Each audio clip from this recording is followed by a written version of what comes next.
we apologize for what we take responsibility for. And so if you know somebody who apologizes for anything and it's sincere, then you know that that person takes accountability in that area. Now, why do I say this? Because, well, there are things that people don't apologize for. And it's either because they don't see anything wrong that they've done or any need to, or it's because they don't take accountability for that very thing. Maybe somebody else who does apologize. And I guess those are both the same things. But I was thinking about this today in my podcast because I talk about my mother-in-law and how she takes responsibility for feeding everybody that she finds herself around. And even in her old age, even if she's wearing a back brace, even if she's not feeling well, or there is no reason that she doesn't show up in the kitchen and carry out her duty every day. And that's really, really remarkable to me because she chooses that responsibility even though she doesn't have to. And my best friend, who's her son, has accepted physical responsibility for himself, for me, for his family now, who he's traveled across the world to be with during COVID and during his father's cancer illness. And he went from taking care of himself and taking care of me to now taking care of himself, taking care of me, and taking care of his parents, and taking care of one household to taking care of two. And on top of that, taking care of his father's, all of his father's accounting, his father's medical treatment, everything, every aspect of billing and paperwork and everything, especially since the system where he is super, super disorganized. He's currently in India. And there's just, I want to say by miracle, there's some miraculous way that he is able to juggle all of these different physical responsibilities. But the truth is, it's not a miracle. It's actually something that he chose a long time ago. And I'll explain. When he was younger, a teenager, at one point he decided that he was going to move out of his house. And he did that because of a simple story that he tells. And he says that whenever he would leave his dish somewhere, that he knew within 10 minutes it would be picked up by his mother. And she, in her outright carrying out of her duty and her responsibility, her setting that example for him, right, and being that in his life, I guess he realized that in order for him to be independent, that he would have to be without that. So it's really interesting. But he actually moved out of his house and accepted full responsibility for himself and lived alone. And then I started living with him. He accepted responsibility for me, took care of us both. And his whole life, he tells a story about how when he was younger and he was in India, how his father's driver and people that worked with his father and for his father and so many people that knew his father saluted him because he was his father's son. And how one day his father told him, he said, live your life so that people will salute me because you're my son and I'm your father. And there are certain things that my partner tells, certain things that you can tell when these little stories and memories that he has that he's used to construct an extraordinary life from these little moments that he took so seriously and must have really moved his heart. Because years after that, he was in America, and he decided to leave his comfortable home and leave the comfort of his mom, who would do everything for him and prepare every meal for him. And he decided to live on his own, knowing very well all that he was leaving behind. Because he wanted to hang up his own jacket. He wanted to know and experience what it meant to be without that comfort. And there's a really beautiful Jim Carrey saying about how what we seek in life is really on the opposite side of our comfort. And Jim Carrey uses the analogy of making a sandwich and not eating it, to actually know what is in the place of the things that we've always maybe had, and maybe the things that come easily to us, and maybe even the things that we have right now in front of us. If we forego something, what beauty could possibly take its place? What growth, what learning, what human being, what God that transcends all of it. And so my best friend has started with his own choice to leave the comfort of not only his family home, but after, growing up, he didn't accept financial help from his father.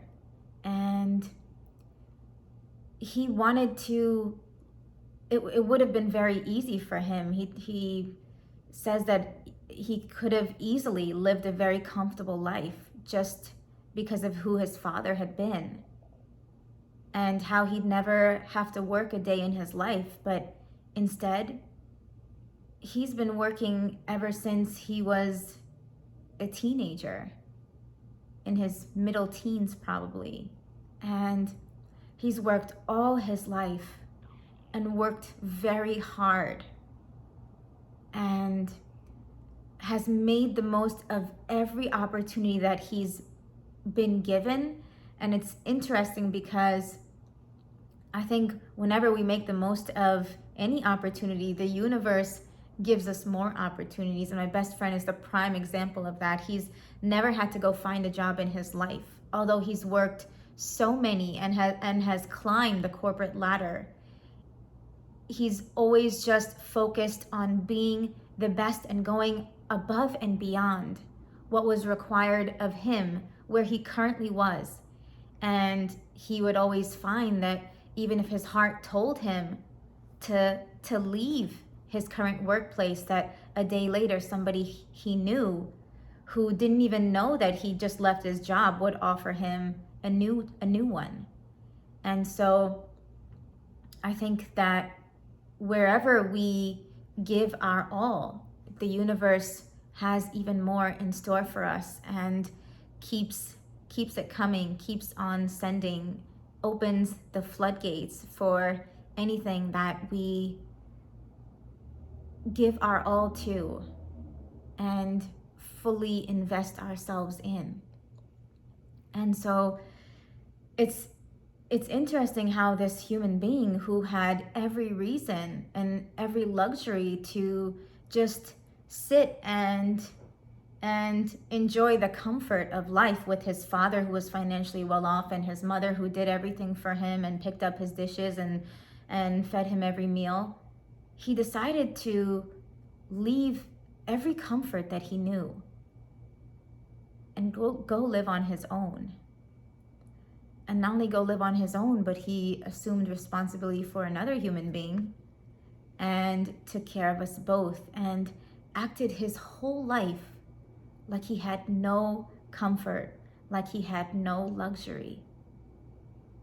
He never asked for anything, never asked me, even though his mother had prepared every meal for him, he never asked me ever for a bite of food, never asked me to cook anything, went hungry like never expected anything. He never felt entitled to anything. And I think that truly it's because he was given everything. It's truly that when we have an abundance of something, that we have so much appreciation for it and deep recognition of that, and deep gratitude for it, that we just, we never even ask for it. We allow it to come whenever it does into our experience, but we never expect it. And my best friend is the prime example of that. And now at the age of 33, our birthdays are 7 days apart. So we're the same age. And at this age, he has been called over to the other side of the world to take care of his ill father and be with his mother. And now he has this physical strength, this independence that he chose early on in his life, and that he has built and developed and strengthened and tested and has been given trial after trial, has now developed into a superpower great enough for him to find himself across the world without not only any of the comforts that he was used to here, but his father is no longer financially comfortable or feels as comfortable as he used to. And his mother, in her old age and even in COVID, hasn't been able to, there have actually been times where she hasn't been able to carry out her duty that she has every day of her life. And my best friend, going from his parents' condo, his really comfortable couch and recliner, has gone and having a desk here with all of his equipment, having a clean environment, has gone to a third world country, has gone to India now, where he has none of the comfort that he had, is even in a greater state of financial distress, or even just financial not knowing, right? Is now carrying more responsibility than he ever has in his own life. He went from taking care of one person. He didn't do that for a very long time before he met me and I started living with him. Now he's taking care of 4 people. He's also managing 2 households, this one and the one that he's in right now. And he's managing all of his father's medical treatment. He's managing his father's accounting. He's managing so much paperwork and everything that just goes into living life today. Even the HOA fee for this condo, he just paid. The cable fees. Like he is managing and knows about every little piece and part of everything. And it really goes to show me that that I need to step up and really help him out. But the reason for me making this video is that it's really interesting because my best friend will apologize for the smallest things when it comes to anything physical. And he will apologize and say, well, I'm sorry you had to get that fixed, or I'm sorry, you're experiencing the issues with the internet, or I'm sorry that, you had to return that. And I'm just thinking to myself, why are you sorry? First of all, it's really good for me for the first time in my life to live alone and be independent, because I never have been. And I am growing in ways that I really need to, and have never grown before. So this part in my life is very, very necessary. And I'm creating and cleaning and doing a lot of things that I just never did before. I'm I'm carrying physical responsibility. I'm upholding a lot of physical responsibilities that I didn't do before, even just for myself, even just in my own life. And my aspiration is to get to where my best friend is, and be able to take care of a family. But the interesting point that made me think of making this video was that it was how we apologize for the things that we take responsibility for. And my best friend apologizes for like the slightest things physically. And I always tell him, like I tell him now especially, that because I may not have even valued it so much before when I wasn't upholding physical responsibility, but now that I'm alone and I'm actually realizing what it means to live life, and still I have so much comfort in so many things that he's still taking care of. But even the little things that I've had to do by myself, I've realized like it's not easy, right? But I've also realized how necessary it is, how fundamental it is for a human being, especially one at my age, right? To know and understand how to manage different things about life. And I actually made my last video about my mom and how my father had physically prepared her probably his entire life, right? Not because he was, or at least that I think of, right? I don't think the reason that he prepared her was, that he thought he was going to die, but just maybe it could have been from, the reality of death being a possibility at any given moment. But my father was actually ill at the end of his life with pancreatic cancer, and then passed away from that. But even before that, long before he got ill, my mom said that he would always sit down and go over all of the things about running a household and having a family and what each person needed, and running a household and basically living life.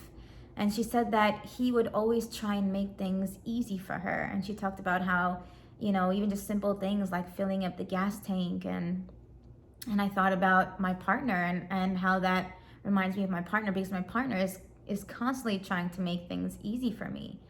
And so it kind of tells me that my partner and my dad sort of had a similar love language. And I didn't recognize that because my father, I guess, for me as a child, filled me so much emotionally, that I always knew him as this unconditional love, this perfect love that maybe I thought nobody in my life had given me. But my father was actually, now that I realize it, that he was just a very evolved human being, and he excelled in his life both emotionally and physically, both physically and emotionally and intellectually, because he was always studying. And I think that somebody who lives life in the moment with such joy is deeply curious. So intellectually, I can only imagine what his mind was like. But my father passed, and I don't really know if he would apologize for, what he would apologize for. But I do remember him coming home with flowers from my mom, after they would have a disagreement or a fight. But it brings me back to the point of this video, which is that we apologize for the things that we take responsibility for. And I think my goal, and I'm just realizing this in making this video, is that I apologize for more and more things in my life, or at least that I hold myself accountable for more and more things in my life. And maybe I don't have to apologize as much, but at the end of the day, I think we are human, and especially emotionally, there is no, physically you can uphold a responsibility, but between a human being and another human being, there is no right or wrong. It's just when a human heart is hurt, it's hurt. And I was actually thinking about this yesterday night when I came to understand my own responsibility. And in my life, up until this point, I think it's the thing that has bothered me the most. And I've worked with children for several years, and it's also been my greatest strength and superpower. And I've known that for some time now in working with kids that I'm meant to emotionally fill them. But yesterday, I actually came into my greater and great responsibility, which is the responsibility of every human heart. And just the way that my partner perhaps feels bad, and maybe it's even difficult for him to say sorry for things that that I don't even know why he's sorry for. But for me, I realized that I probably do the same thing, and I probably apologize to him for different things where it bothers me, and it eats at me, and it's something, and it's funny because this wasn't my emotional responsibility, wasn't something that I chose. It's something that I never got in my life, and it started with my relationship with my mom, and just out of my survival, I had to develop emotional intelligence. And I remember just going through my life after my dad died, just thinking that, I'm never gonna find that again. And I was really heartbroken for a long time after he died, because, even without the awareness that I have now, he was such a force of love, just the greatest force of love in my life. And I guess unconsciously, I was lost without him. And as an adult and growing into an adult, I was still lost. And it's only been in recent years where I know that I can be everything that he was for me, and today I am. And that in itself is a glorious mark in my life, to be able to say that, because my father was truly extraordinary, loved me in a way that I only had 11 years with him, but it's more than enough. I think if I took any of those moments, if I just took one moment, I could live in that one moment for the entirety of my life. That's the kind of love that he embodied, and I was so lucky to benefit from that love, and probably get the best out of it. So many people loved my father and respected him and knew him, but I know that our children get the best of us, and maybe the worst of us too, but my dad, I think he was the same with everybody. And as a child, he probably had more kindness and compassion with me than he had with other people. I remember that when my father and my mother would fight, that very early on in their agreement, even as it was just starting, even in his heated conversation with my mom, even in his anger, probably, he would tell us to go to our rooms.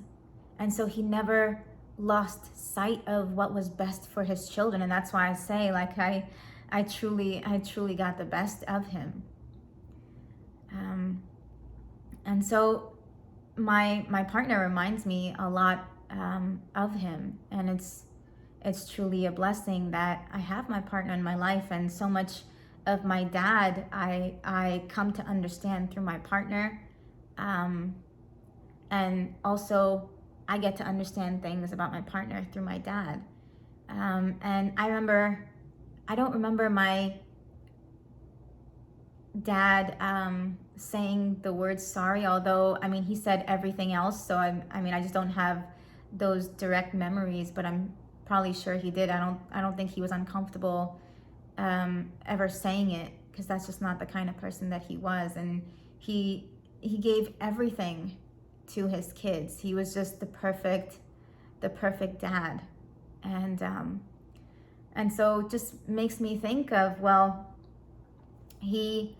he took accountability for so much in his life, and probably apologized for all of those if he didn't meet that standard within himself. And the same thing with my mother-in-law, who, when I first came to her condo, and I had lived with her for a few years before, but I hadn't lived with her for a while after that, for a few years, and then somehow we started living together again. And one of the first things that she said to me was that she was sorry that she didn't prepare any special food for me. And it took me by surprise.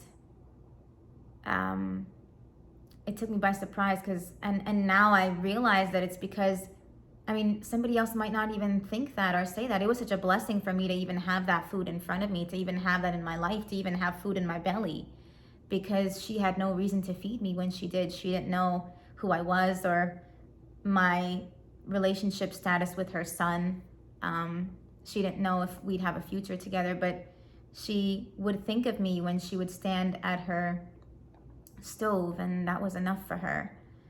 So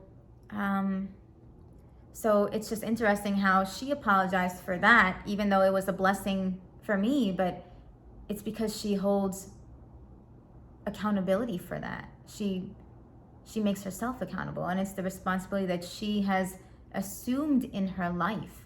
And wherever we assume this responsibility, we attain greatness. We attain greatness. My mother-in-law is a prime example of that. Even in her old age, I can only imagine the kind of relationship that she has with herself, and the respect that she has for herself, and the love that she must feel and transcend as a human being, because all her life she has been feeding everyone and everything around her. And I know that with showing up with anything consistently in our life, that we don't always feel like doing it. Her son, my best friend and my partner, has been working out for 10 years now. And if you watched him work out, you would think that, this person was non-human. His endurance and his stamina, even when he hasn't eaten, even when he isn't feeling well, even when he hasn't slept, even if he just worked 13 hours. I have literally watched him work out through all of these things, including illness and having a stomach virus, and not letting anything stop him, because it's the commitment that he makes to himself. And some people might argue that it's the anxiety, or it's that it's the feeling that you get when you don't do these things in yourself, and how that feels within yourself, the negative feeling. And that's possible too. That's possible too for my mother-in-law. But I think actually that there is a greater feeling there that we connect to, and we choose, and we transcend our human experience with. And I know that both my mother-in-law and both her son know that feeling, because they make that choice every day, and they've made that choice every day of their lives. And so I'm really truly honored to have them in my life, and I can't help but share their story, because I know what greatness looks like, and I know that it's not found in a moment. It's not something that happens for a day. It's not even something that we attain, but it's something that we sustain. It is sustained over every day and every decision of your life. And wherever we even attain and sustain this greatness, we also experience humility. And I have another video on titled "With Greatness Comes Humility." I'll link that here. But it's amazing how you apologize for the thing that you're great at, the same thing that you take responsibility for. And I started thinking about all of this because I thought about how I am a waterfall when apologizing to my students and to apologizing to any children. I just have no problem um, in letting the apologies flow. Even when I know that I didn't do anything wrong, my mind doesn't even get to a point where it even asks that question anymore. If I see them hurt, I apologize right away. It's not even important to me if I'm right or wrong. I don't even think about it. There was a point where it was harder for me to apologize to them, and I actually tell the story in my podcast, where I'll also link the podcast below for you guys. But I had a story. I had a student a long time ago in the beginning of my online teaching career who I was mean to, and I remember I could feel myself getting impatient and irritated because he wasn't performing well. And he was the sweetest boy and the most beautiful soul. And I was mean to him. And I remember a week later when I saw him, that week in between, I couldn't stop thinking about him. I must have been thinking about him a lot. And because a week later when I saw him again in class, I apologized to him. And I put my hands together, and I think I probably cried because I recognized who I'd been. And I know now that when I hurt another human heart, then my own heart suffers. I suffer. And that's what has inspired the idea for today's video, which is that our responsibility, which becomes our greatness, is also the thing that holds our greatest humility, and the thing that we apologize for and apologize in perhaps the most. And I remember that was the first time, that was one of my first students when I started teaching online. And I apologized to him, and I just remember my own heart hurting so much in that week in between. And even after I apologized, my heart still hurt. And I had to live with that hurt. I knew, I was like, oh, like, even when we apologize, like, it doesn't change what we did. And we've got to live with that. And maybe we live with it just so that we don't forget it, just so that it remains an example and a source of guidance in our life to not do the thing that we once hurt ourselves so much by. And I remember the student, I taught him for a while, and then I didn't see him for a few years. And then I saw him again after a few years. And again, when I saw him after a few years, I remembered. Of course, I remembered that time that I had hurt him. And I apologized again, and I probably cried again. And you know, it's so funny, both times when I apologized to him, he's just the most beautiful, beautiful, beautiful child, just the most beautiful human being, most beautiful person. And I remember English isn't his first language, but he could understand me. And he didn't say anything, and he was just like shaking his head. He was just shaking his head as if I didn't need to apologize, as if there was no reason to apologize. But I knew that beautiful soul that I was apologizing to, I knew that he had felt even the slightest bit of change in my demeanor, because he was so beautiful, because he was so in tune with himself, so emotionally intelligent. I knew that my impatience and arrogance and selfishness, or just thinking about myself and what instead of what was best for him, I knew that he had felt even the slightest bit of that. So I can't imagine how much maybe he'd been hurt by that. But children are miraculous by their own nature. And so I don't know, maybe he did really feel hurt, maybe he felt really hurt, or maybe he didn't, but either way, it didn't matter because I hurt myself so much, and I hurt myself more than I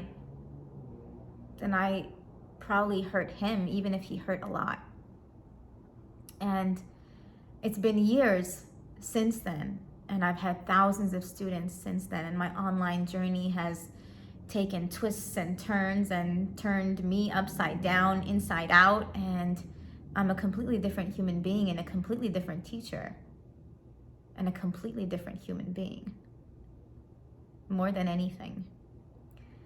And I've since apologized to thousands of students. I mean, it's so natural that I don't even remember when I apologize. And when I see a child, I've taught children from the ages of like 2 upwards.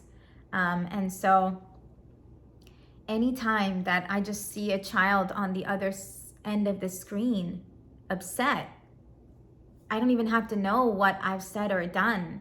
I can think about it really quickly, but I have automatic compassion that kicks in. And just from telling the story before, it wasn't always easy for me to apologize. Because I remember feeling bad even when I apologized to that first student, that it was harder for me to apologize, but I knew that I had to do it because I felt the weight of what I did. That's why it was hard for me to do it. But now, I mean, I guess I have become a better teacher. I'm more self-aware, more patient, more understanding of all the similarities between how children behave and what can be expected for any age, and really just keeping in mind that they are children at the end of the day, right? And that's not to say that I don't get impatient anymore, that I don't get that I'm not mean or sometimes, or I get angry, or I mean, I'm sure I'm all of those things, right? But I'm less and less, and maybe, I mean, I haven't really noticed that I've been mean, so, but I don't know. I do know that I feel impatient, and there's sometimes things happen with children, and what I've gotten better at, right? Like when they don't do what is expected of them in the class, or the other day, my favorite student, I have so many favorite students, they're all my favorite students, but one of my best friends, she's 6 years old. She's one of my first students that I started teaching when I started teaching online. I've been teaching her in a group setting instead of one-on-one now, and she's been having some challenges with that. It's definitely not what she's used to. And sometimes she'll ask me. The other day we had a class and it was just me and her. The other student didn't show up, and she asked me, she was like, since it's just you and me, do we have to go over the class rules about raising our hand? And I was like, no, baby. I was like, it's just you and me. I was like, you can just speak freely today. But again, the next class, the other student came, and I asked her if she wanted to read something, and she said, no, I don't want to read it. And then, so the other student started reading, and then she just blurted it out like midway while the other student was reading. And so I muted her microphone, which she takes personally, and she turned off her camera. And then a minute later, I was just telling her, I was like, Candy, I was like, I can't see you, baby. I was like, where are you? And I was like, why'd you turn your camera off? She was like, turn my camera off. And I was like, why? And she was like, cause you muted my microphone. And I was like, I could sense when she turned her camera off that, or even when she blurted out the thing, I could sense that there was something in me that was, that was getting stressed. Like I could feel that in my body. Something that was slightly impatient. Whereas probably before I probably would have gotten, probably had more of a response, even a physiological response to this situation. But I think because I've been in so many scenarios and I really know what to expect, and I've had a lot of practice with children, literally thousands of children in a one-on-one setting, just so many different personalities that I've really been able to see, like, hey, they're all pretty much the same. Like we just can't expect too much of them, and we really have to allow them to be themselves, because they are here to be themselves, not only to be themselves, but honestly, they're here to teach us. So I'm constantly trying to figure out, like, what is this showing me? What are they showing me about myself? And where do I need to grow? Where do I need to improve? And where do I need to become more patient and more understanding of their needs and who they are? And so my 6-year-old student, when I asked her why she turned her camera off, she said, "Because you muted my microphone." And she didn't even know how to say it in English, but I could understand that that's what she meant. And then I told her, I was like, "But baby, I asked you if you wanted to read it, and you said you didn't want to read it. And then the other student started reading it, and you said it right, like you said it in the middle of her saying it." And I think I may have used the word blurted it out, but and she may not even know that word, but she's very intelligent, so she understands the context, and she understands like the meaning. She collects a lot of data about the meaning of words in English, even though it's not her first language. And I know, like, our brains just work that way, but in teaching thousands of students who learn English as a second language, I've realized that there are certain brains that really are able to understand context very, very well, maybe even better than others. So but yeah, so I could tell that I had some frustration or some impatience, although it wasn't a lot. And that's probably through just years of practice and thousands of classes, where my response in that moment was not only lesser than maybe what it had been before, but it was like my higher self kicked in sooner, and I appeal to her from a place of more kindness than maybe even that I've done in the past, even with her. And so I have a really great friendship with her, but I think I would do this with other children as well. And so when I told her, I was like, "I asked you to read, but you said you didn't want to, and then you just blurted it out when the other students started reading." And then I was like, "So that's why I muted you." And she goes, "Okay." And so she understood the connection there, and maybe she understood what the reason that I had muted her. But I think sometimes we just want to know that the other person cares and still loves us, and she's truly, truly a beautiful soul. So I've not only apologized to children, right, just right and left all the time, but I also feel things in myself still feel ways within myself. And if I behave with a child in a way, or even if I don't, and I see that that something I said or did may have hurt them, right? I will, like, sometimes I'll just apologize just because I see that they're hurt. And this is something that I've realized in human relationships, right? And maybe we can think about situations and even with kids where maybe something, like in the situation with my 6-year-old, I didn't apologize to her for muting her microphone, but I still come from a place of understanding and compassion. But there are so many other times where I see kids in class, or maybe have even seen her in class, and something I've said or done has hurt them, and I tell them sorry right away. Not only because I know that my greatest impact and the greatest influence that I can ever have in their life is comes from their greatest receptivity to me comes from them liking me and trusting me and loving me. And so if I hurt them, then they won't learn as much from me. But it's not just that, though. And I discovered that today. I discovered that there's actually something else greater in me, that doesn't want their heart to hurt.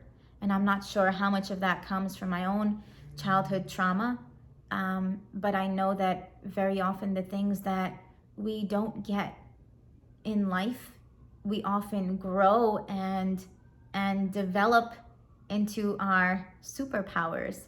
And so if I didn't get that, so I could be that today, then if that was meant for me, and it's truly a life that has created so much beauty for me, this responsibility of the human heart, just to know that I'm responsible for every human heart. And I know that because for me, I mean, for my best friend, it might be different. He feels responsible for the physical care of a human being, right? My mother-in-law feels responsible for the belly of a human being. I feel responsible for the human heart. And this, more than anything, has eaten away at me, has bothered me, is the thing that is most important to me. And so this is my responsibility. This is where I excel. This is where I achieve and sustain greatness. This is also where I have great humility, and this is where I apologize regularly. And so, what do you apologize for? What do you find yourself apologizing a lot for? About what? Is there a pattern in the things that you apologize for? Sometimes I think to myself, I shouldn't be apologizing for something. And there's a distinction there. And that's not really what this video is about. This video really is about the apology that comes from upholding our responsibility, whatever we deem that to be, and whether that responsibility was given to you or whether you chose it in your life, like my best friend who had every luxury and comfort and left himself with no choice. He decided that he was going to be without all of it. Or maybe you're like me, and out of your own survival with your relationship with your mom from a young age, you learn to emotionally read people, and that was the beginning of your developing emotional intelligence. And then maybe throughout your life you felt like you didn't get it, and so that turned into your superpower. And so maybe that's the thing that you apologize for. So maybe you can even connect the area in which you apologize a lot in, and to something that's truly important to you, and maybe in something that you've achieved greatness in over your lifetime or over your life so far. Maybe it's some way that you've showed up in your life, because the ways in which we show up in our lives consistently are the ways in which we not only attain greatness and sustain greatness, but it's also the place in which we have the most humility. Where do you apologize?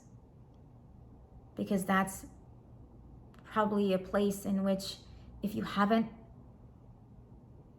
reached greatness yet, that's probably somewhere you will.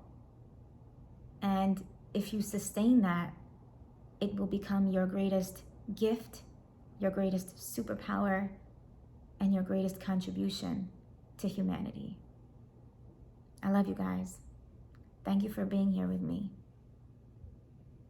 Go give your gift to humanity. I was going to say go apologize, but go be great, and everything else comes with it.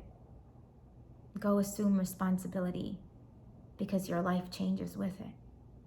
I love you. I'll see you.